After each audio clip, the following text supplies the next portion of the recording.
ici dans l'enceinte des archives départementales, un lieu prestigieux lié au patrimoine cantalien. Et nous sommes ici à l'occasion du vernissage de l'exposition L'histoire des palmes académiques, qui est organisée par l'AMOPA, l'association des membres de l'ordre des palmes académiques, la section du Cantal que je préside.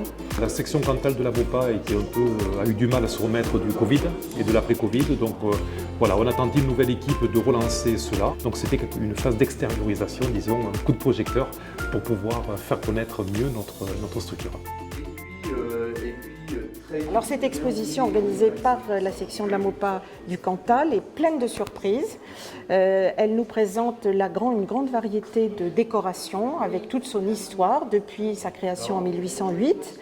De grandes surprises, d'abord ces décorations données à l'étranger, mais aussi on voit très bien l'évolution de l'objet décoration. D'abord une broderie qui se détache de plus en plus avec des adaptations, des interprétations assez drôles parfois. Donc c'est vraiment un panorama historique de la décoration avec aussi une iconographie tout à fait intéressante, qu'elle soit d'origine philatélique ou autre. Il y a même des objets publicitaires qui ont été conçus entre les deux guerres sur les palmes académiques. Et puis il y a quelques costumes qui nous font revivre en fait les solennités de l'université française avant la Seconde Guerre mondiale. Et puis quelques toges universitaires. Forcément, on est assez fiers de l'habit d'académicien d'Arrêt d'Or. On est assez fiers également des insignes Premier Empire, puisque ce sont des objets qui étaient brodés, qui sont assez fragiles, et donc on en trouve assez peu. Et puis, plus amusant, il y a aussi une grande diversité d'insignes des palmes académiques au cours de la Troisième République, puisque ça a été un insigne qui a été énormément distribué au cours de la Troisième République.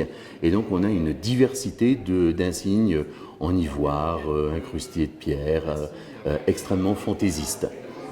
Après avoir étudié les œuvres réalisées par Victor Vasarely, que l'on trouve sur différents supports de communication, les élèves sont invités à créer leur propre composition plastique en s'inspirant des œuvres colonnes, mais sans les copier. C'est également l'occasion ce soir de remettre les prix du concours de l'AMOPA destiné aux jeunes. Donc c'est un concours national lancé par l'AMOPA à l'échelle nationale dans différentes catégories. Nous avons la catégorie art et mathématiques et la catégorie lire et écrire. Et donc nous sommes très heureux de pouvoir honorer ces participations parce qu'il y a un gros travail de la part des élèves mais également des enseignants.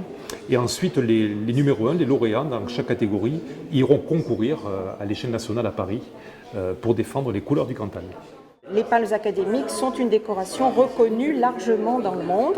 Elles sont attribuées par le ministre de l'Éducation française, mais aussi par le ministre de l'Europe et des Affaires étrangères pour récompenser des personnes qui œuvrent pour développer les projets des jeunes et aussi pour faire rayonner la langue et la culture française. Nos valeurs, elles sont exprimées dans notre devise, c'est servir et partager.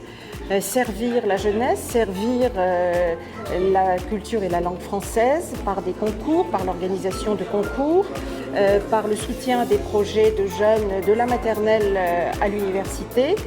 C'est bien sûr la laïcité, nous sommes très très attachés au principe de la laïcité et c'est le partage des initiatives, le partage des projets.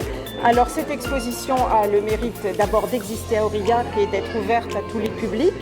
Mais je crois qu'elle pourra être itinérante et être exposée à la demande, probablement dans d'autres communes du Cantal, du département du Cantal, et qui sait, dans l'ensemble de la région.